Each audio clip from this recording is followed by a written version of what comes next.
इस वीडियो में आपको मिलेगा प्रैक्टिस सेट 12.2 के 5 सम्स 1 2 3 4 5 और सेकंड पार्ट में आपको मिलेगा 6 to 10 सम्स।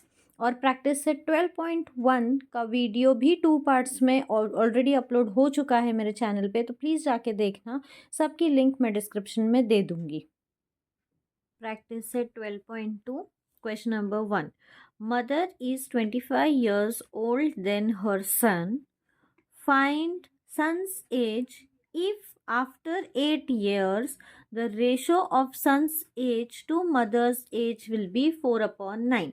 अब ये जो सम्स है, आपको एक चीज़ याद रखनी है, इसमें आपको दो सब्जेक्ट्स मिलेंगे, मतलब कि दो कोई भी चीज़ आपको ये दो में मिलेगी। जैसे यहाँ पे मदर और सन है, वैसे ही इनके जगह पे a and b, x and y ऐसे रहेगा सारे सम्स में। ओके, अब यहाँ पे हमें क्या कहा गया है कि mother is 25 years older. Older मतलब कि बड़ी है, ओके, सन से। अब सन की एज हमें पता है, हमें नहीं पता है, तो हम क्या कंसिडर करेंगे सॉल्यूशन में, let the son's age be x years. ये हमें नहीं पता है सन की एज कितनी है, तो हमने एक्स ले लिया। ओके, अब mother's age is equal to older than. Older मतलब कि बड़ी है, बड़ी। तो जब भी हम लोग कोई भी चीज़ बड़ा बताते हैं तो हम लोग क्या करते हैं, उसे प्लस करते हैं, प्लस करके बताते हैं। अगर यंगर बोला जाएगा तो मतलब छोटा, छोटे के लिए हम लोग माइनस करेंगे। बट यहाँ पे ओल्डर बोला गया है, बड़ा, तो बड़ा आगे के नंबर के लिए हम लोग प्लस करेंगे। तो सन से, ये सन की एज है, इससे 25 years मदर बड़ी है। ओके, तो सन्स एज कितनी ले ली हमने, x years, and mother's age son से 25 years बड़ी, तो ये हो गई एक्स प्लस 25। ओके, अब ये हो गया हमारा first half of the question. अब क्या बोला गया है, if after 8 years the ratio of son's age to mother's age will be 4/9। अब यहाँ पे आगे का हमें किस फॉर्म में दिया गया है, रेशियो फॉर्म में। ओके, यहाँ पे हम लिखेंगे आफ्टर 8 years। अब 8 साल के बाद में सन्स एज कितनी हो जाएगी, son's age is equal to, 8 साल पहले वो एक्स ईयर्स का था, 8 साल के बाद में कितना हो जाएगा, एक्स प्लस 8। 8 हमने क्या किया है, उसमें ऐड किया है, ठीक है, क्योंकि हमें फाइंड करना है 8 साल बाद में। अब मदर्स एज कितनी हो जाएगी 8 years के बाद, 8 years के पहले कितनी थी, 8 साल पहले कितनी थी, एक्स प्लस 25। 8 साल के बाद फाइंड करना है, तो हम उसमें 8 क्या करेंगे, ऐड करेंगे। अब यहाँ पे एक्स ऐसे ही रहेगा, ये दोनों नंबर है तो ये ऐड हो जाएंगे 33। तो सन एज आफ्टर 8 years, 8 साल के बाद में सन एज कितनी मिली हमें, एक्स प्लस 8, और मदर्स एज कितनी मिली, एक्स प्लस 33। और 8 साल पहले कितनी थी, सन की एज एक्स थी और मदर्स एज एक्स प्लस 25। अब आगे क्या दिया गया है, रेशियो। अब ये रेशियो के हेल्प से हमें मदर और सन दोनों की एज क्या करनी है, फाइंड करनी है। ओके, हमें फ्रैक्शन फॉर्म में नहीं दिया गया है, रेशियो फॉर्म में दिया गया है। तो यहाँ पे हम लिखेंगे एज पर the given condition son's age upon mother's age is equal to 4/9। Okay, son's age और मदर्स एज हमने ले ली और हमने हमारा रेशियो ले लिया। अब हमें क्या करना है, क्रॉस मल्टीप्लाई। क्रॉस मल्टीप्लिकेशन के पहले ये इतना स्टेप आप अच्छे से समझ लेना। हर क्वेश्चन में आपको दो ऑब्जेक्ट्स मिलेंगे, जिसमें कि एक एक्स रहेगा और एक की वैल्यू आपको दी रहेगी। यहाँ पे सन्स की एज हमें नहीं पता थी तो हमने एक्स ले लिए। यहाँ पे आप कोई भी अल्फ़ाबेट ले सकते हो। मदर क्या बोला गया कि वो सन से 25 years बड़ी है, तो हमने सन की एज में 25 years को ऐड कर लिया। अब 8 साल के बाद में सन्स एज कितनी हो जाएगी, एक्स प्लस 8। ओरिजिनल एज कितनी ली थी हमने, एक्स, इसमें हमें 8 मिलाना है। अब मदर्स एज कितनी हो जाएगी 8 साल के बाद में, तो जो 8 साल पहले थी उसमें हमें 8 मिलाना है, तो हमें आंसर आया x+33। अब ये दोनों फाइनल हम लेंगे हमारे रेशियो के साथ, और अब इसे हम करेंगे क्रॉस मल्टीप्लाई। क्रॉस मल्टीप्लाई, आप मल्टीप्लाई की साइन नहीं डालोगे, 9x+8 आप इस फॉर्म में लिखोगे तो भी वो समझ में आ जाएगा कि एक बाहर है एक अंदर है, तो वो मल्टीप्लिकेशन है। 4x+33। अब फर्स्ट प्रैक्टिस सेट में आपने देखा है 12.1 में कैसे सम सॉल्व होते हैं। अगर आपने नहीं देखा है तो प्लीज़ इसका लिंक मैं वीडियो डिस्क्रिप्शन में डाल दूँगी, तो आप वहाँ से ले सकते हो। 9 इंटू एक्स 9x प्लस 9 8 ज़ा 72 is equal to 4 into x 4x plus 4 3 ज़ा 12, 1 कैरी 4 3 ज़ा 12 एंड 113 132। अब हम क्या कर सकते हैं कि हम इसे पेयर्स में कर सकते हैं। 9x ये यहाँ पे आ गया, ये हो गया 4x is equal to 132 minus 72। यहाँ पे हम कर सकते हैं interchanging the equation.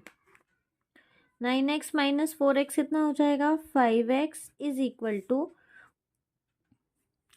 60 x is equal to 60/5, 5 1 ज़ा 5 1 ज़ा 1 कैरी 5 2 ज़ा, तो ये हो गया x is equal to 12।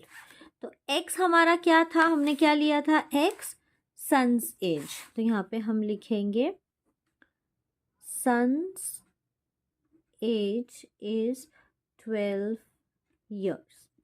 x की वैल्यू हमें 12 मिल गई है, और हम लोगों का x क्या था, x क्या था, सन्स एज। तो son's age present, son's present age is 12 years. Second sum same first sum जैसा है। The denominator of a fraction is greater than its numerator. तो जो हमारा डिनोमिनेटर है एक फ्रैक्शन में, देखो फ्रैक्शन क्या होता है, न्यूमरेटर अपॉन डिनोमिनेटर, ये जो है ये हमारा फ्रैक्शन है। अब इस फ्रैक्शन में जो हमारा डिनोमिनेटर है वो ग्रेटर है न्यूमरेटर से, ठीक है, बाय 12।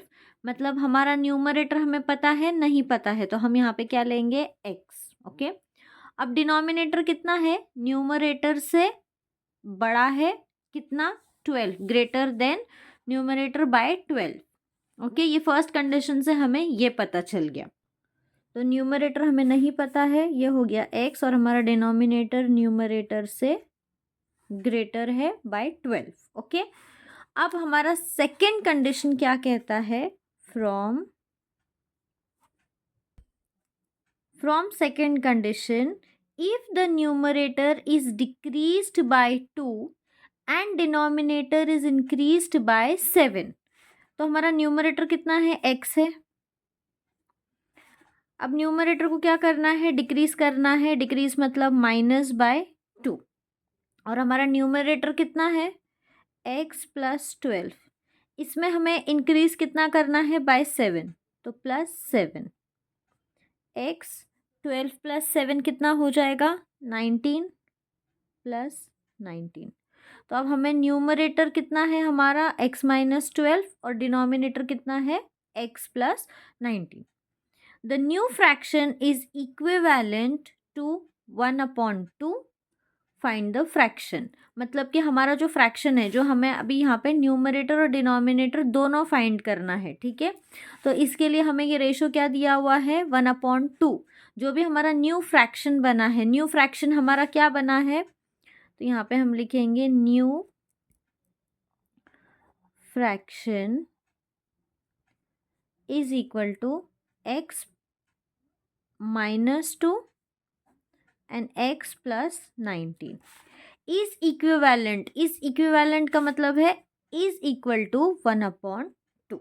ओके, अब जैसे ही हमें ये मिल जाता है तो हम क्या करेंगे, इसे क्रॉस मल्टीप्लाई। तो 2 into x 2x plus minus -2 2 ज़ा 4 is equal to 1 into x plus plus plus 119 ज़ा 19। फिर से हम इंटरचेंज करेंगे साइड्स को, तो 2x, x इस साइड आएगा तो माइनस हो जाएगा, 19 यहाँ पे है, 4 इस साइड जाएगा तो प्लस हो जाएगा, 2x माइनस एक्स मतलब कि 1, यहाँ पे कुछ नहीं है तो 1, तो 2 माइनस 1 कितना हो जाएगा 1, यानी कि x लिखेंगे हम, इज इक्वल टू 19 प्लस 4 23। अब हमें x की वैल्यू मिल गई है यहाँ पे, ठीक है। x की वैल्यू, x क्या था हमारा, let the numerator be x, okay. तो अब हमें ये x की वैल्यू यहाँ पे मिल गई है, मतलब ये हो गया हमारा न्यूमरेटर। देयरफॉर यहाँ पे करेंगे हम, therefore numerator is equal to x is equal to 23। Numerator is x और x की वैल्यू है 23। अब फ्रैक्शन में हमें डिनोमिनेटर भी लगेगा, तो डिनोमिनेटर कितना था हमारा, x प्लस 2, सॉरी 12, तो x प्लस 12, इसका मतलब है x कितना है हमारा 23 प्लस 12 कितना हो जाएगा हमारा 35। तो हमारा फाइनल आंसर हो जाएगा, क्या फाइंड करना था हमें, फ्रैक्शन। तो फ्रैक्शन इज, न्यूमरेटर कितना था 23 अपॉन डिनोमिनेटर 35। अब देखो third sum, the ratio of weights of copper and zinc in brass alloy is 13:7, ये रेशो दिया हुआ है, ठीक है।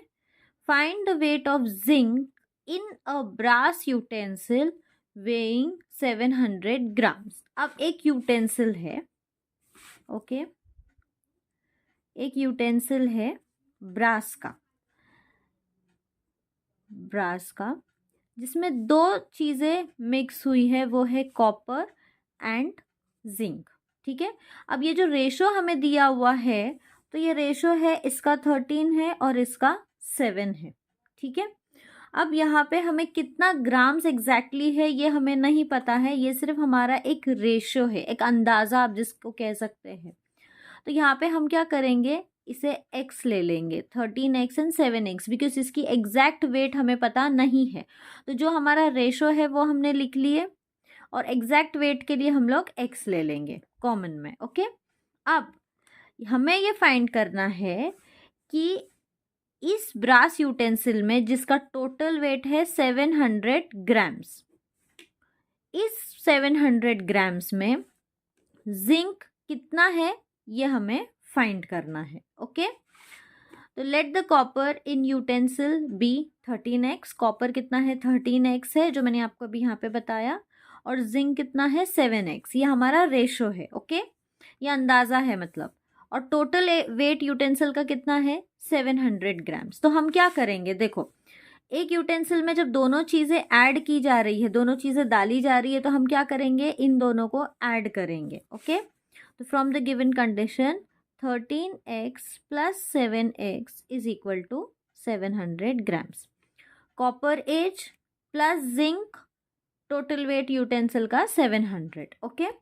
अब हम इसे ऐड करेंगे तो 13 प्लस 7 कितना हो जाएगा 20x इज इक्वल टू 700। अब यहाँ पे हम इसे x is equal to 700 upon 20, cut cut, 2 1 ज़ा 2, 3 ज़ा 6, 1 कैरी, 2 5 ज़ा 10, तो x इज इक्वल टू 35। अब हमने यहाँ पे x जो लिया है, ये x क्या है, ये x हमारा ग्राम है, ठीक है। तो यहाँ पे हम लिख सकते हैं let the gram be x, जो हमारा वेट में हमें यूज़ होगा। अब x मिल गया हमें, ठीक है, ये हमारा वेट नहीं है, वेट हमारा दूसरा रहेगा, 7x है, तो x के जगह पे हमें x की वैल्यू लेनी है, ठीक है।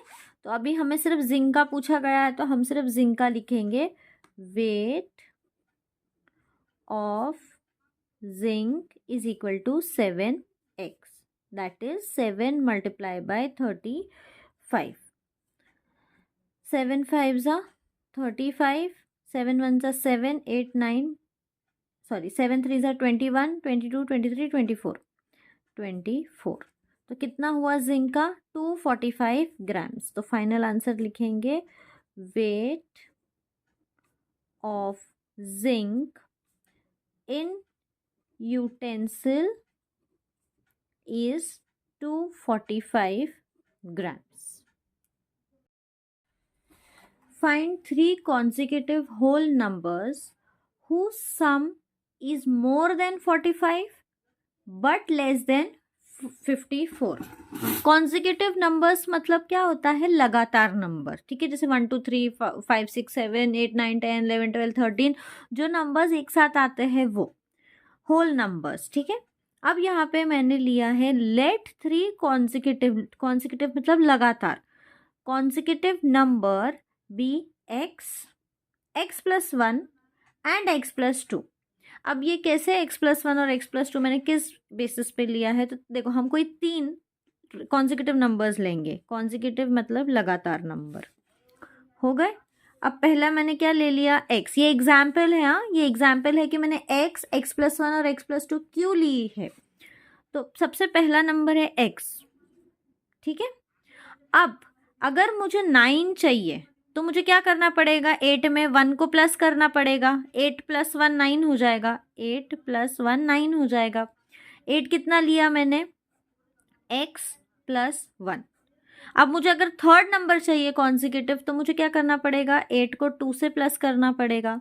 तो 8 कितना है? x प्लस 2 हो जाएगा, ठीक है। तो आप कोई भी नंबर ले लो कॉन्जिक्यूटिव नंबर, आपको यही लेना है x प्लस 1 x प्लस 2, क्योंकि हमें कॉन्जिक्यूटिव नंबर्स पता नहीं है, हमें वो नंबर फाइंड करना है। तो फाइंड करने के लिए हमेशा 3 कॉन्जिक्यूटिव नंबर्स ऐसे ही रहेंगे। सबसे पहला हमें नहीं पता है तो x लिया, फिर सेकंड फाइंड करने के लिए x में हमें 1 ही मिलाना पड़ेगा। इसकी जगह पे आप दूसरा कोई नंबर ले लो, फॉर एग्जाम्पल 11 12 एंड 13, ठीक है। तो x 11 में 1 डालेंगे तो 12 हो जाएगा, तो x प्लस 1, और 13 में 2 डालेंगे तो x प्लस 2। अब समझ में आया x प्लस 1 x प्लस 2 मैंने क्यों लिया? क्योंकि हमें जब भी कॉन्जिक्यूटिव नंबर्स फाइंड करने होते हैं तो पहला हमें पता नहीं होता है तो हम x लेते हैं, दूसरे के लिए हम प्लस 1 करते हैं और तीसरे के लिए प्लस 2 करते हैं। अब हमें 2 कंडीशंस दी गई है। एक में जो हम नंबर ले रहे हैं, जब हम फाइंड कर लेंगे उस नंबर को तो उसका जो टोटल है उस नंबर का, वो 3 नंबर का जो टोटल है वो 45 से ज़्यादा होना चाहिए, लेकिन 54 से कम होना चाहिए, ठीक है। तो अब हम फाइंड करेंगे। सबसे पहले कंडीशन में ले लेंगे let x plus 1 plus x plus 2, हमें क्या करना है? More than 45। और सेकेंड कंडीशन क्या है? कि वो 54 से कम होना चाहिए। तो x plus 1 plus x plus 2 is less than 54। अब यहाँ पे जो x है, ये सारे x हम प्लस करेंगे तो कितना आ जाएगा हमारा? 3x प्लस बचा क्या नंबर? 1 प्लस 2 कितना हो गया? 3 इज इक्वल टू 45, ठीक है। अब 3x इज इक्वल टू 45, 3 इस साइड आएगा तो कितना हो जाएगा? माइनस। तो 3x is equal to 42। x is equal to 42 upon 3, 3 1 ज़ा 1 कैरी, 3 4 ज़ा 12। तो x कितना आ गया हम लोगों का? 14। कितना आ गया? 14। अब यहाँ पे हमने फाइंड करने के लिए इज इक्वल टू की साइन यूज़ करी थी, लेकिन जब हमने स्टार्ट किया सम तो हमने क्या साइन यूज़ किया था? More than. तो यहाँ पे x मोर देन 14, तो 14 से बड़ा एक नंबर क्या हो जाएगा? 15। तो x कितना हो जाएगा हमारा? 15। अब हमें x मिल गया। अब x प्लस 1 फाइंड करना है, तो x plus 1 is equal to 16, x plus 2 is equal to 17। ये हमारे 3 नंबर्स मिल गए जिसका टोटल 45 से ज़्यादा होगा। ओके, हमने क्या किया? हमारे 3 कॉन्जिक्यूटिव नंबर्स लिए, जो कि मोर देन 45 रहेंगे। अब फाइंड करने के लिए ये कैलकुलेशन के लिए मैंने ये साइन को हटा के इज इक्वल टू यहाँ पे ले लिया था, बट एक्चुअली ये क्या साइन है हम लोगों की, मोर देन की है। ओके,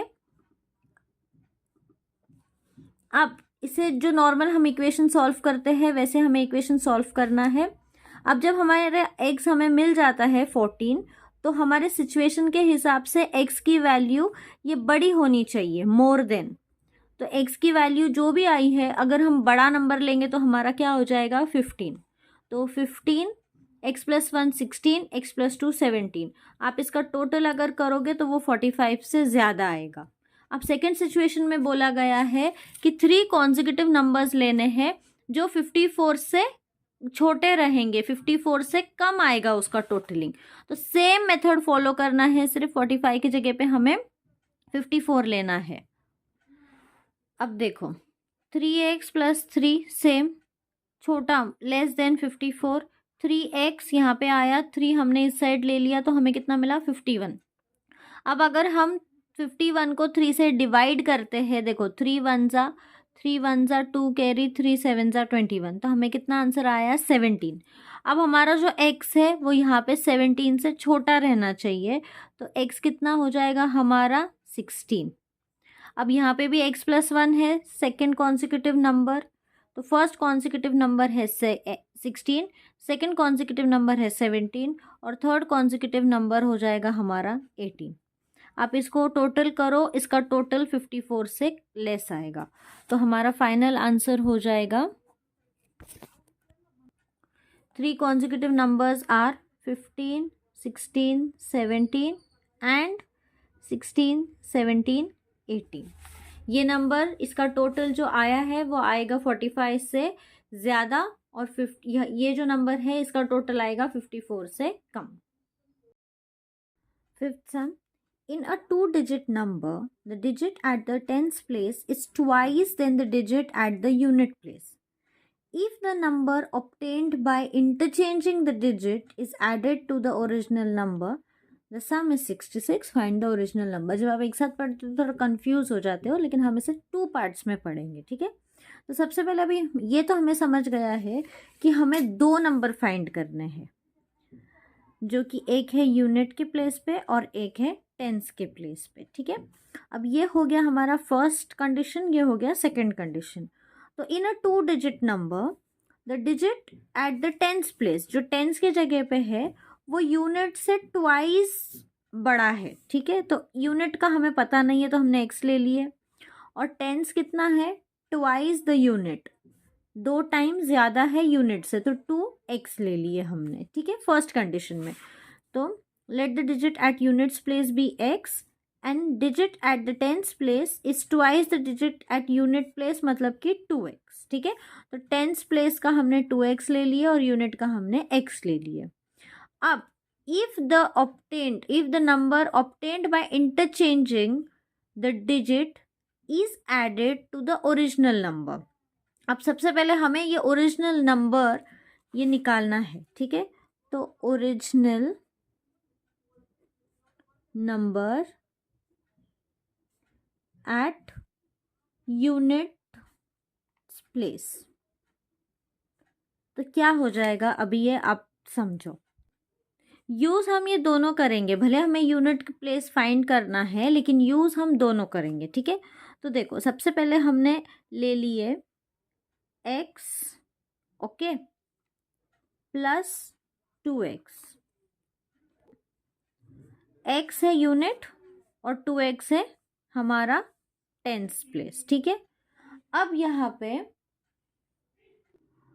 अब हमारा जो x है ये किसकी जगह पे है, यूनिट के, तो यूनिट हमेशा 1 से मल्टीप्लाई होता है, ठीक है।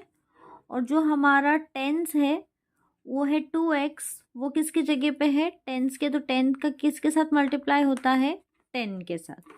तो 1 इंटू एक्स कितना हो जाएगा, x प्लस 2 10 20x, ओके।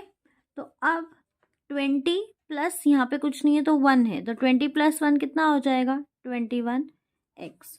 तो ये एक नंबर हमें मिल गया, ठीक है, कि हमें दो नंबर्स फाइंड करने हैं। ओरिजिनल नंबर ये ऐसे ही आएगा, ठीक है। फाइंड जो हमारा एक्चुअल ओरिजिनल नंबर है ये फाइंड करने से पहले हमें यूनिट की जगह पे और टेंस की जगह पे जो ओरिजिनल नंबर है वो फाइंड करना है।